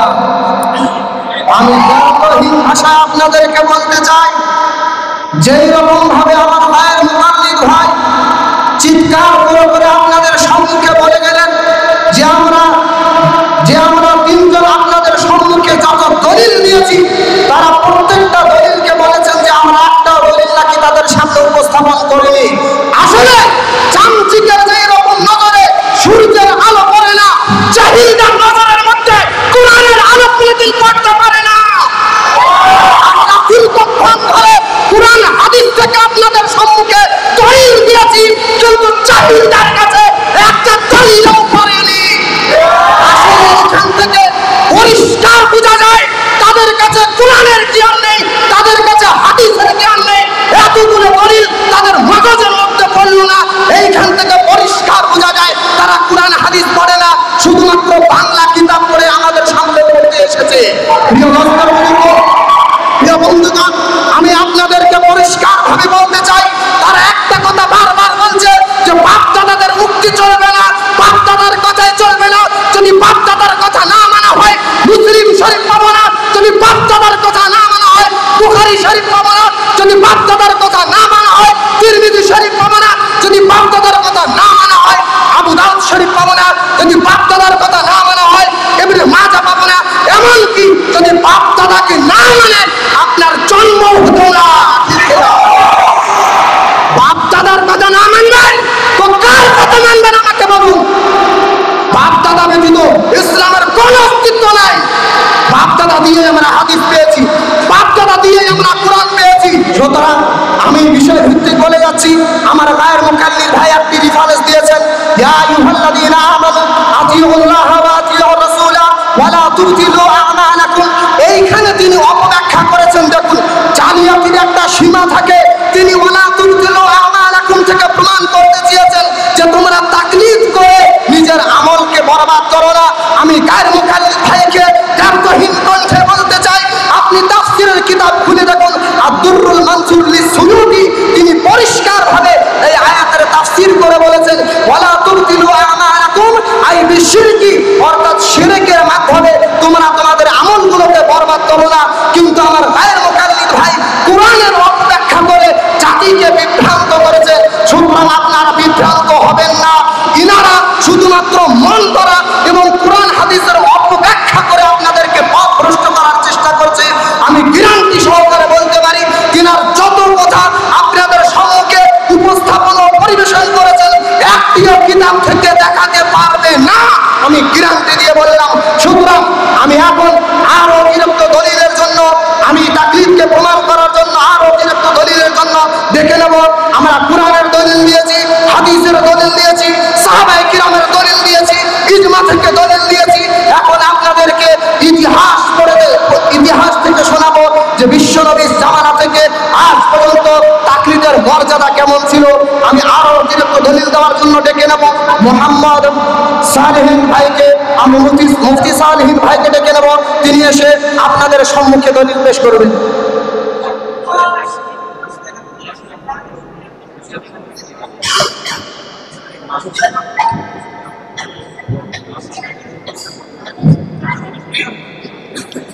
নাহমাদুহু ওয়া নুসাল্লি আলা রাসূলিল কারীম, আম্মা বা'দ।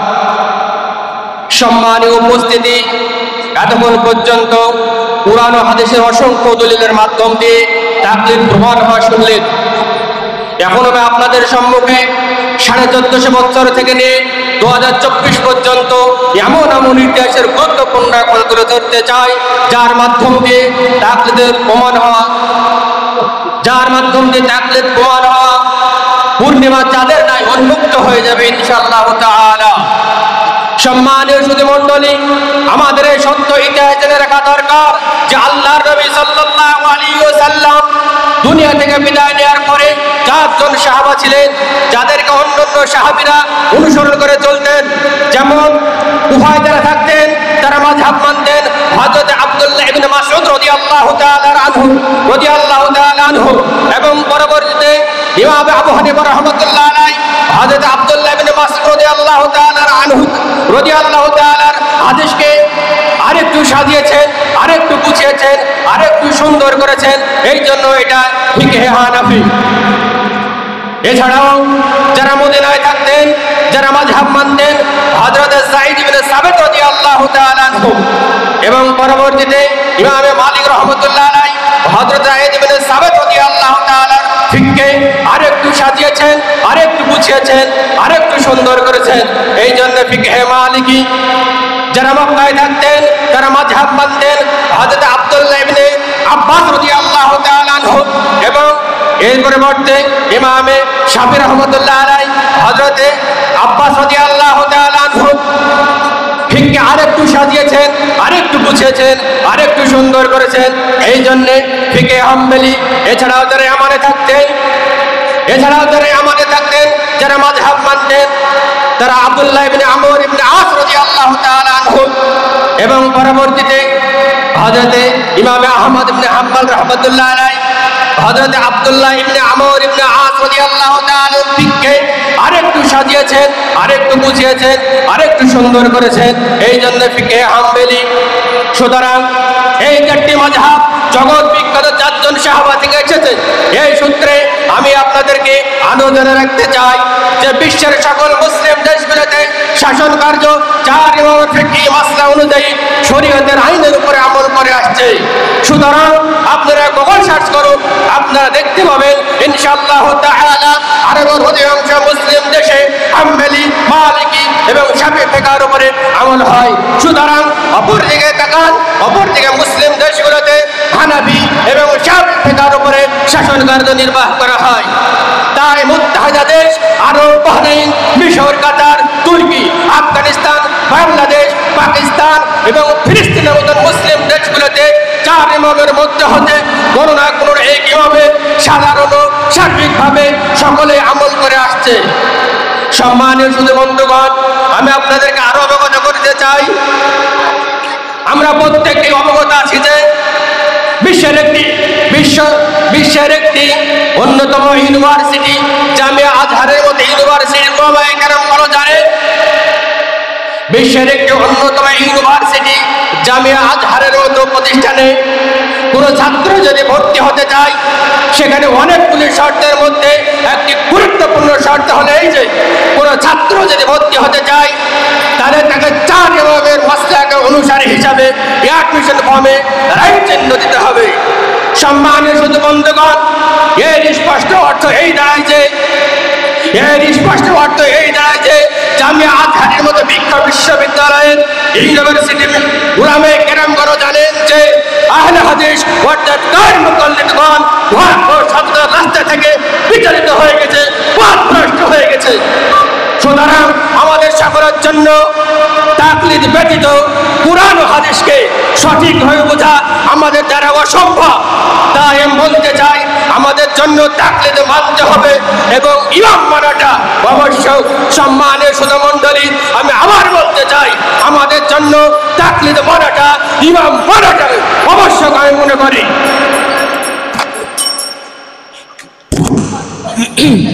সম্মানীয় সুধী, আপনারা এতক্ষণ ধরে দেখলেন তারা ইচ্ছা মতো তাদের বানোয়াট মন গড়া ইতিহাস বলে চলে গেলেন যে কোন দেশে কোন ইমামকে মানা হয়, কোন ইউনিভার্সিটিতে কাকে ভর্তি নেওয়া হয় আর কাকে ভর্তি নেওয়া হয় না। আসলে তাদের কাছে তাকলিদ বিষয়ে কোনো দলিল ও প্রমাণ নেই, তো আর কি করবে?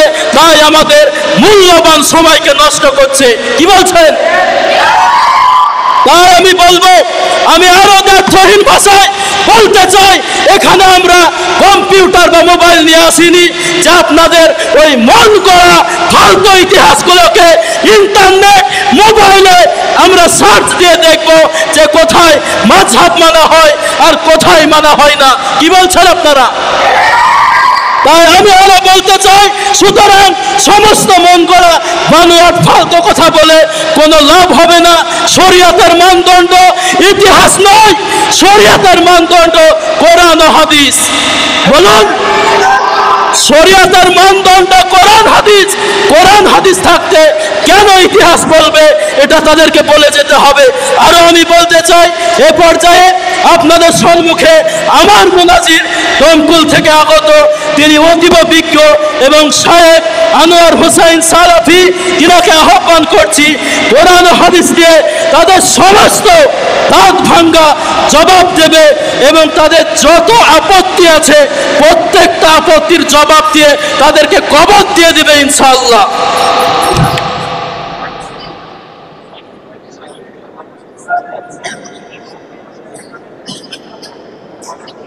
নাহমাদুহু ওয়া নুসাল্লি আলা রাসূলিহিল কারীম, আম্মা বা'দ। সম্মানীয় সুধী, এখন আমি আপনাদের সম্মুখে কোরআন এবং হাদিস থেকে তাকলিদ করাকে খণ্ডন করব ইনশাআল্লাহ। আল্লাহ তাআলা সূরা বাকারার 111 নম্বর আয়াতে বলেন, কুল হাতু বুরহানাকুম ইন কুনতুম সাদিকিন, যদি তোমরা সত্যবাদী হয়ে থাকো। আল্লাহ তাআলা বলেন কোরআন পাকের মধ্যে, হে রাসূল সাল্লাল্লাহু আলাইহি সাল্লাম, আপনি তাদেরকে জানিয়ে দিন যদি তোমরা সত্যবাদী হয়ে থাকো তাহলে তোমরা তোমাদের নিজেদের দলিল পেশ করো। সুতরাং এই আয়াত দ্বারা বোঝা যায় দলিলবিহীন কারো কথাকে মারা যাবে না। আর আপনারা বলেন তাকলিদ করতে হবে, অর্থাৎ অন্যের কথাকে দলিলবিহীন মেনে নিতে হবে এবং আমল করতে হবে অন্ধবিশ্বাসের মতো। কিন্তু আল্লাহ তাআলা কোরআন পাকের মধ্যে সূরা বানী ইসরাঈলের 36 নম্বর আয়াতে বলেন, ওয়ালা তাকফু মা লাইসা লাকা বিহি ইলম, যে বিষয়ে তোমার কোনো জ্ঞান নেই, যে বিষয়ে তোমার কোনো জানা নেই, সেই ব্যাপারে কারো অনুসরণ করো না। যে বিষয়ে তোমার কোনো জ্ঞান নেই সেই বিষয়ে তুমি কারো অনুসরণ করো না। শুধু তাই নয়, এছাড়া আল্লাহ তাআলা সূরা আরাফের 3 নম্বর আয়াতে বলেন, ইত্তাবিউ মা উনজিলা ইলাইকুম মির রাব্বিকুম ওয়া লা তাত্তাবিউ মিন দুনিহি আউলিয়া, তোমরা তার অনুসরণ করো যা তোমাদের প্রতিপালকের তরফ থেকে নাজিল করা হয়েছে, আর তোমরা তোমাদের প্রতিপালককে বাদ দিয়ে বিভিন্ন ওলি আউলিয়ার তাকলিদ করো না, অনুসরণ করো না। শুধু তাই নয়, আল্লাহ তাআলা সূরা তাওবার 31 নম্বর আয়াতে বলেন, ইত্তাখাযু আহবারহুম ওয়া রুহবানাহুম আরবাবাম মিন দুনিল্লাহ, তারা অর্থাৎ ইহুদি খ্রিস্টানরা নিজেদের আলিম এবং দরবেশগণকে আল্লাহ ব্যতীত নিজেদের প্রভু হিসেবে গ্রহণ করেছে। অর্থাৎ তারা নিজেদের আলিম এবং দরবেশদের সমস্ত কথাকে অন্ধভাবে গ্রহণ করে, যেটা ঠিক নয়। আল্লাহ তাআলা এই বিষয়ে এবং রাসূল সাল্লাল্লাহু আলাইহি ওয়াসাল্লাম এই বিষয়ে কি হুকুম দিয়েছে তারা জানতে চায় না। সুতরাং 4 ইমামের অন্ধ তাকলিদ, অন্ধ অনুসরণ করা যাবে না। আল্লাহ তাআলা এই অনুসরণ করতে মানা করেছেন। এতক্ষণ আমি তাকলিদ না করার ব্যাপারে বলেছি, এখন আমি হাদিস থেকে বলবো। মৌজামুল আওসাত কিতাবের মধ্যে, হাদিসের কিতাব, আল্লাহ রাসূল সাল্লাল্লাহু আলাইহি ওয়াসাল্লাম বলেছেন, লা তুকাল্লিদু দীনাকুম আহাদা, তোমরা নিজেদের দ্বীনের ব্যাপারে কারো তাকলিদ করো না। কোনো ইমামের তাকলিদ নয়, কোনো মাযহাবের তাকলিদ নয়, কারো তাকলিদ চলবে না। আল্লাহ রাসূল সাল্লাল্লাহু আলাইহি ওয়াসাল্লামের একজন সাহাবী হযরত আব্দুল্লাহ ইবনে মাসউদ রাদিয়াল্লাহু তাআলা আনহু সুনানে কুবরা লিল বাইহাকির 2 নম্বর খণ্ডে 70 নম্বর পৃষ্ঠারে, সুনানে কুবরা বাইহাকি দেখি, এই দেখেন এইখানে লেখা আছে, সুনানে কুবরা লিল বাইহাকির 2 নম্বর খণ্ডে 2 নম্বর খণ্ডে 70 নম্বর পৃষ্ঠায় আল্লাহ রাসূলের সাহাবা হযরত আব্দুল্লাহ ইবনে মাসউদ রাদিয়াল্লাহু তাআলা আনহু বলেছেন, লা তুকাল্লিদু দীনাকুমুর রিজালা, তোমরা নিজেদের দ্বীনের ব্যাপারে কোনো ব্যক্তির তাকলিদ করবে না। শুধু তাই নয়, সুনানে কুবরা লিল বাইহাকির 10 নম্বর খণ্ড 224 নম্বর পৃষ্ঠাতে হযরত আব্দুল্লাহ ইবনে মাসউদ রাদিয়াল্লাহু আনহু বলেন, আলা লা ইউকাল্লিদান্না রাজুলান দীনাহু, শুনো, তোমরা নিজেদের ধর্মের অন্য ব্যক্তির তাকলিদ করবে না। আমার প্রশ্ন হলো, কোরআন এবং হাদিসের জাকিরা থেকে কোন একটি হাদিস, কোন একটি কোরআনের আয়াত দেখান যেখানে আল্লাহ অথবা আল্লাহ রাসূল সাল্লাল্লাহু আলাইহি ওয়াসাল্লাম বলেছেন তুকাল্লিদু, তোমরা তাকলিদ করো, তাহলে আমি আমাদের পরজায় লিখে দেব এবং আপনাদের মাসলাককে মেনে নেব। আর তা না হলে আমাদের সহি আকীদা মেনে নিতে হবে এবং আমাদের সহি আকীদায় চলে আসতে হবে। কি বলেন, ঠিক না? ঠিক না? এই বলে আমি এখন যাচ্ছি। আলহামদুলিল্লাহ। শুধু শ্রোতা মণ্ডলী, আপনারা দীর্ঘক্ষণ ধরে আমার গায়ের মুকাল্লিদ ভাইয়ের মুখ থেকে শুনতে পেয়েছেন যে কোরআনে কারীম থেকে তিনি তিলাওয়াত করে তাকলিদ খণ্ডনে তিনি দলিল পেশ করেছেন। আমি আপনাদেরকে বলতে চাই, গায়ের মুকাল্লিদ ভাইয়েরা, যেই গায়ের মুকাল্লিদ তথা আহলে হাদিস নামক গায়ের মুকাল্লিদ ভাইয়েরা তিনারা কোরআন আপনাদের সম্মুখে পড়লেন, তো কোরআনের প্রত্যেকটা আয়াতকে তিনারা সহি এবং শুদ্ধভাবে পড়তে পারেননি, ঠিক কিনা বলে? এবং আমি আপনাদেরকে এটাও চিত্তকণ্ঠে বলতে চাই, আমার গায়ের মুকাল্লিদ ভাই একটি হাদিস আপনাদের সম্মুখে পরিবেশন করেছেন। সেই হাদিসটা হচ্ছে আলা লা ইউকাল্লিদান্না রাজুলুন রাজুলান দীনাহু। তিনি হাদিসটা আপনাদের সম্মুখে উপস্থাপন করেছে। হাদিসটা হচ্ছে সুনানুল কুবরা লিল বাইহাকি। এই বাইহাকি থেকে হাদিসটা চুরি করে কাটছাট করে আপনাদেরকে পথভ্রষ্ট করার জন্য, জাতিকে জাহান্নামের ঘাটে পৌঁছানোর জন্য হাদিসকে কাটছাট করে অর্ধেক হাদিসকে আপনাদের সম্মুখে বলেছেন আর অর্ধেক হাদিসকে তিনারা খেয়ে নিয়েছেন। আসল হাদিস তাই নয়, আসল হাদিস হচ্ছে আলা লা ইউকাল্লিদান্না রাজুলুন দীনাহু ফাইন আমানা ওয়া ইন কাফারা ইলা আখিরিল হাদিস। পুরো হাদিসটা আপনাদের সম্মুখে পরিবেশন করেননি। আসল হাদিসের মধ্যে বলা হয়েছে যে তোমরা তাকলিদ করো না ওই ক্ষেত্রে যেই ক্ষেত্রে মানুষ, যদি কোনো মানুষ বেঈমান হয়ে যায় তোমরাও বেঈমান হয়ে যাবে, যদি সে ঈমান আনে তোমরাও ঈমান আনবে। আসল হচ্ছে হাদিসটা এইখানে যে ঈমান আনায়ন ও না আনায়নের ক্ষেত্রে তাকলিদ করা। আরে যেই সমস্ত গায়ের মুকাল্লিদ ভাই কোরআন হাদিসকে চুরি করে আপনাদের সম্মুখে উপস্থাপন করতে পারে, তারা জাতির ঈমানকে চুরি করবে না, এর কি গ্যারান্টি রয়েছে?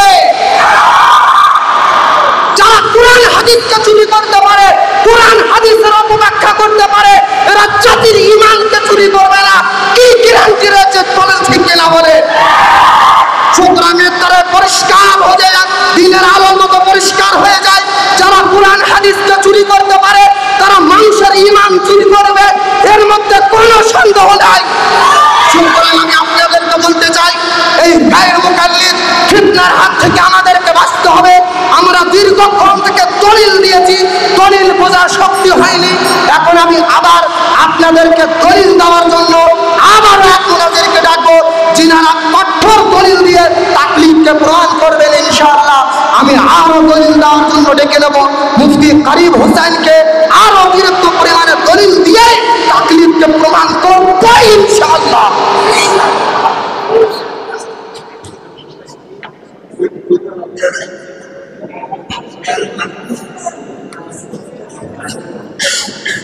নাহমাদুহু ওয়া নুসাল্লি আলা রাসূলিহিল কারীম, আম্মা বা'দ। মাননীয় উপস্থিতি, ইতিপূর্বে আমাদের গায়ের মুকাল্লিদ ভাই তাকলিদ না করা অর্থাৎ হারাম প্রমাণ করতে গিয়ে যে দুই একটি হাদিস দলিল পেশ করেছেন, ওই হাদিস দলিল কাটছাট করে বর্ণনা করেছেন এবং মিথ্যাচার অপব্যাখ্যা করেছেন, কিন্তু একটাও ওনারা হাদিস দলিল ঠিক মতো বলেনি। এর মধ্যে একটি কোরআনের আয়াত সূরা আরাফের 3 নম্বর আয়াত পাঠ করেছেন যে ইত্তাবিউ মা উনজিলা ইলাইকুম মির রাব্বিকুম ওয়া লা তাত্তাবিউ মিন দুনিহি আউলিয়া। আমাদের গায়ের মুকাল্লিদ ভাই এর ভুল ব্যাখ্যা করেছেন যে তোমরা তা মেনে চলো যা তোমাদের কাছে তোমাদের প্রতিপালকের তরফ থেকে অবতীর্ণ করা হয়েছে, আর তোমরা তোমাদের প্রভুকে বাদ দিয়ে বিভিন্ন ওলিয়া আউলিয়ার অনুসরণ করো না। অত্র আয়াতের প্রমাণিত হয়েছে রবকে ছেড়ে কোনো ওলিয়া আউলিয়াকে মানা চলবে না। তাহলে চার মাযহাবের মানুষেরা ইমামগণের অনুসরণ কেন করে? মাননীয় উপস্থিতি, আমি বলবো তাফসীরে রুহুল মানি খতম নম্বর 8 পৃষ্ঠা নম্বর 115, এখানে স্পষ্টভাবে লেখা আছে যে উক্ত আয়াত পাকে আউলিয়া শব্দের অর্থ ওলিয়া আউলিয়া নয়। আউলিয়া শব্দের এক বচন ওলি, এর মানে বন্ধু। আরবি ভাষায় ওলি শব্দটি সৎ ও অসৎ উভয় বন্ধুর মধ্যে ব্যবহৃত হয়। এখানে উদ্দেশ্য হলো অসৎ বন্ধু। অতএব উক্ত আয়াতের সঠিক তর্জমা হলো তোমরা তোমাদের প্রভুকে চেয়ে শয়তান বন্ধুদের অনুসরণ করো না। সুতরাং বিশ্ব বরেণ্য চার ইমামের অনুসরণের সাথে এ আয়াতের কোনো সম্পর্ক নেই।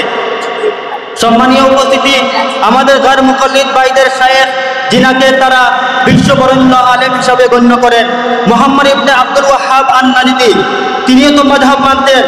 আদবুরুল সানাইয়া খণ্ড নম্বর 1 পৃষ্ঠা নম্বর 227 এখানে লেখা আছে, তিনি বলেছেন ওয়া নাহনু আইদান ফিল ফুরুই আলা মাযহাবিল ইমাম আহমদ ইবনে হাম্বল, অর্থাৎ আমরা ফুরুই মাযহাব হিসাবে আমরা ফুরুই মাসালা বিষয়ে আহমদ ইবনে হাম্বলের মাযহাব মেনে চলতাম। শুধু তাই নয়, তাদের শেখ আরব দেশের গ্রান্ড মুফতি শেখ সালেহ আহমদ আল হুসাইমিন তিনি বলেছেন, ফতোয়া নুরুল আলা দুরুর কুরবি খণ্ড নম্বর 2 পৃষ্ঠা নম্বর 646 এখানে লেখা আছে, তিনি বলেছেন মান লাইসা ইনদাহু ইলমুন ওয়া হুয়া আমিয়ুন মাহজুল ফায়াত্তাবিউ মাযহাবান মুআয়্যানান। তিনি কি বলেছেন যে যার কোরআন ও হাদিসের জ্ঞান নেই সে যেন কোনো নির্দিষ্ট মাযহাব মেনে চলে। সুতরাং এত বড় বড় আলিম মাযহাব মানতে বাধ্য, আর আমরা কি এত বড় পণ্ডিত হয়ে গেলাম যে আমাদের মাযহাবের কোনো প্রয়োজন নেই। তাদের বোঝা গেল যে মাযহাব মানতে হবে, মাযহাব মানা ছাড়া কোনো পথ নেই, মাযহাব মানা অবশ্যক।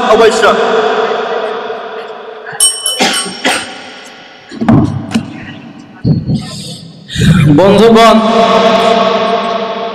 মুকাল্লিদ ভাইদের এই অবস্থা দেখে এখন একটি উসুলের কথা আমার মনে পড়ে গেল, সেটি আগে বলবো, তারপরে আলোচনা শুরু করবো ইনশাআল্লাহ। উসুলটা কি? কুল্লু শাইইন ইয়ারজিউ ইলা আসলিহি, প্রত্যেকটি জিনিস তার আসলিয়াতের দিকে ফিরে যায়। এ কথা এজন্যই বললাম যে মুকাল্লিদরা এতটাই অন্ধবিশ্বাসী, এতটাই ব্যক্তি পূজারী যে আপনারা দীর্ঘ সময় ধরে স্বচক্ষে দেখলেন যে তাদের সামনে সুস্পষ্ট দলিল ও প্রমাণ পেশ করার পরেও কোরআন হাদিসকে বাদ দিয়ে গোলামি করে তাদের ইমামদের আকওয়াল ও উক্তি বলেই যাচ্ছে, হক ও সত্য জিনিসটাকে বোঝার চেষ্টাই করছে না। আরে বুঝতে পারবে কি করে? আল্লাহ তাআলা কোরআন মাজিদের মধ্যে বলেছেন খতামাল্লাহু আলা কুলুবিহিম, তাদের অন্তরে আল্লাহ তাআলা আসলে মোহর মেরে দিয়েছে। তার জন্য সত্য মিথ্যা যাচাই করার জন্য যে জ্ঞান থাকার দরকার, বিবেক থাকার দরকার, সেটা তো আসলে নাই। মুহতারাম মুআজ্জাজ সামিনে কেরাম, তাই আমি বলতে চাই তাদের এই আলোচনা দেখে আজকে দিবালোকের ন্যায় সুস্পষ্ট হয়ে গেল যে তাদের কাছে শরীয়তের মানদণ্ড কোরআন হাদিস নয়, তাদের কাছে শরীয়তের মানদণ্ড হলো তাদের ইমাম, তাদের মুস্তাহিদ। কথা সঠিক না ঠিক বলুন মুহতারাম? তাই আমি বলতে চাই, এজন্যই এখন আপনাদের সামনে শেখ রাজেম সাহেবকে আমি ডাকবো। তিনি তাদের যত আপত্তি আছে, যত তাদের প্রশ্ন আছে, প্রত্যেকটা প্রশ্নের দাঁত ভাঙ্গা জবাব দেবে ইনশাআল্লাহ।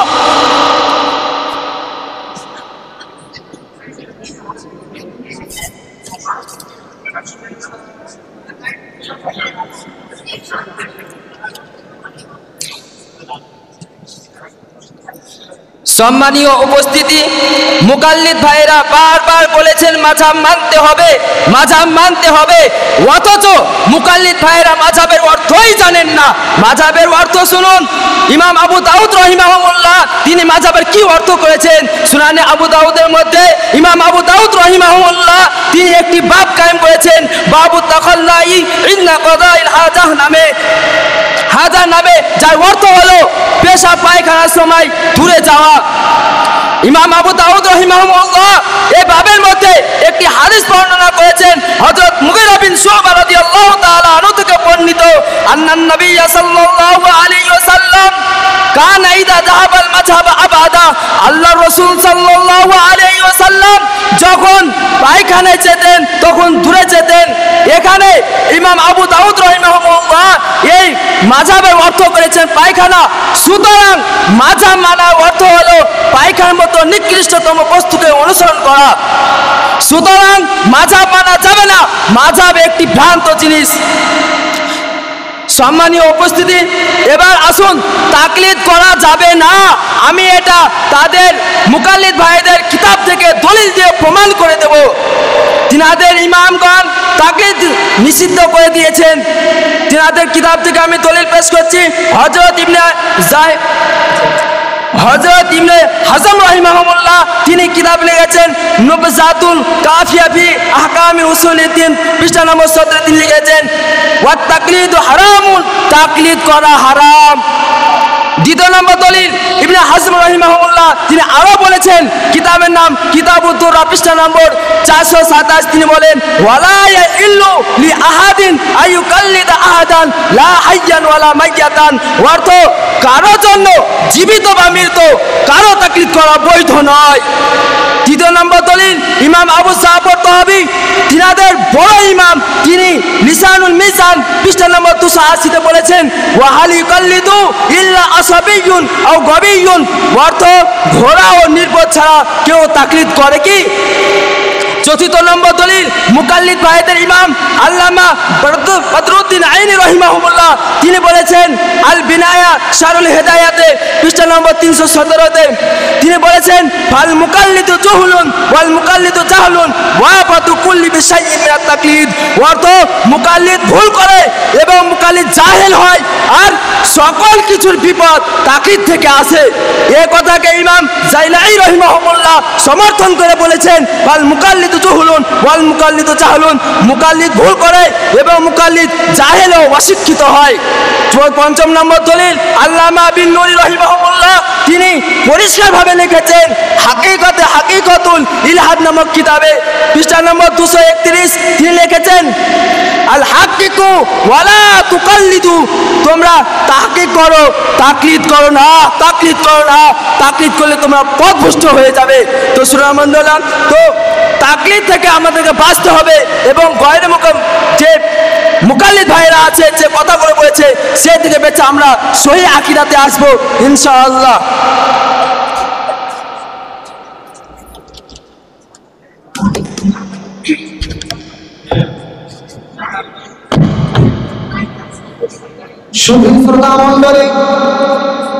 সুধী শ্রোতা মণ্ডলী, আমি আপনাদের মনোযোগ স্বল্প সময়ের জন্য আমার দিকে চাই।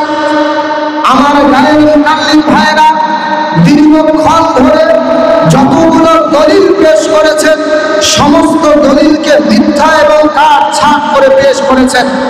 আমি তার জ্বলন্ত প্রমাণ দিতে চাই।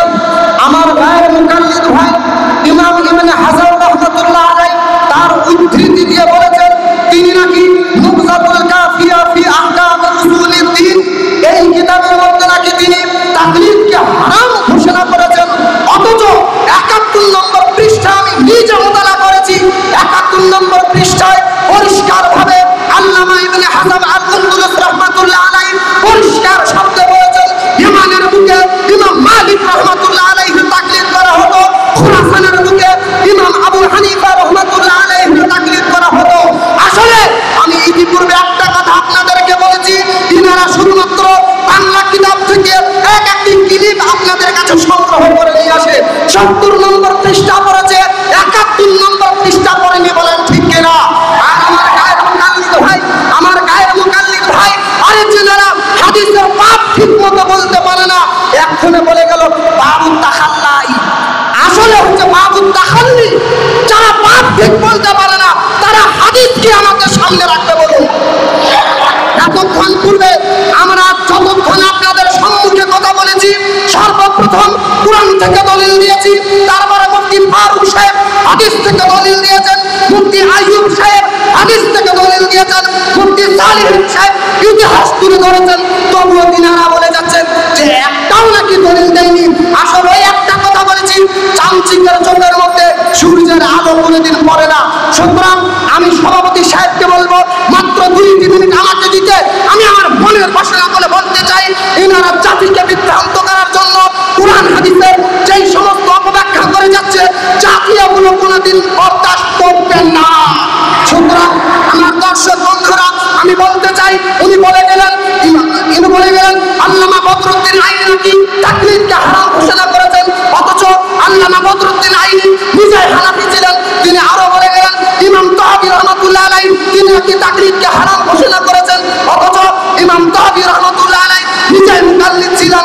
আল হিন্দা নামক কিতাব আল্লামা নওয়াব সিদ্দিক হাসান খান 135 নম্বর পৃষ্ঠায় পরিষ্কারভাবে বলে দিয়েছেন। শুধু শ্রোতা মণ্ডলী আমি আপনাদের সম্মুখে গায়ের মুকাল্লিদদেরকে যদি তারা তাকলিদ নাই করে, আমি তার তহিনগণকে বলতে চাই তাকলিদ করা ব্যতীত কোরআন হাদিসকে সম্পূর্ণভাবে মানা আমাদের জন্য অসম্ভব।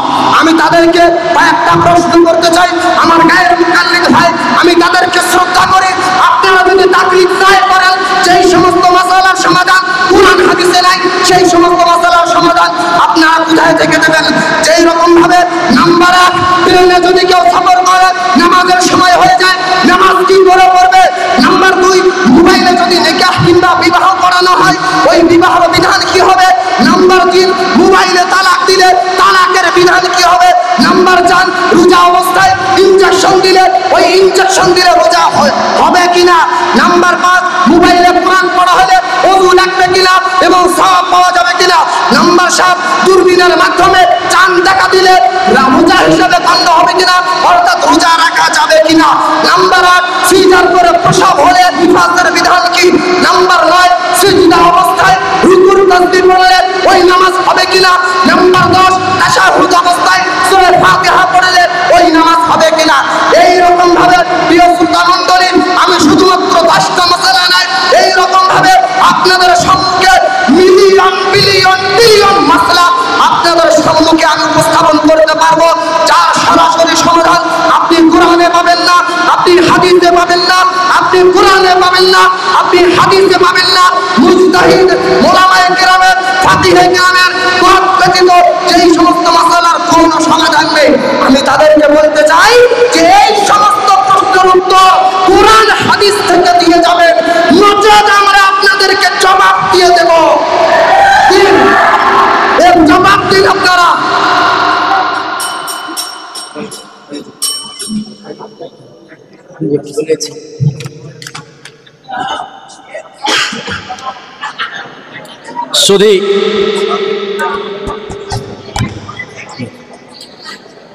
শুধু শ্রোতামণ্ডলী, দীর্ঘ 1 থেকে 1.5 ঘন্টা আপনারা তাকলিদ করা এবং না করা প্রসঙ্গে মূল্যবান আলোচনা শুনলেন।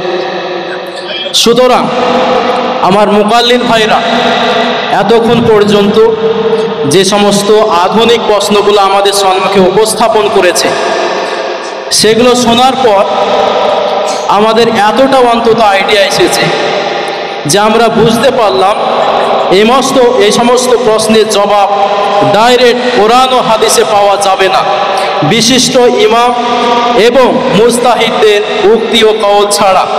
সেজন্য আমরা ওনাদের কথা বুঝতে পেরেছি ব্যক্তিগত জীবনে সে কথাগুলোকে, এনাদের প্রশ্নগুলো যেহেতু ডাইরেক্ট কোরআন ও হাদিসে পাওয়া যাবে না, আমরা চিন্তা ভাবনা করে দেখব, দিয়ে মানার চেষ্টা করবো ইনশাআল্লাহ।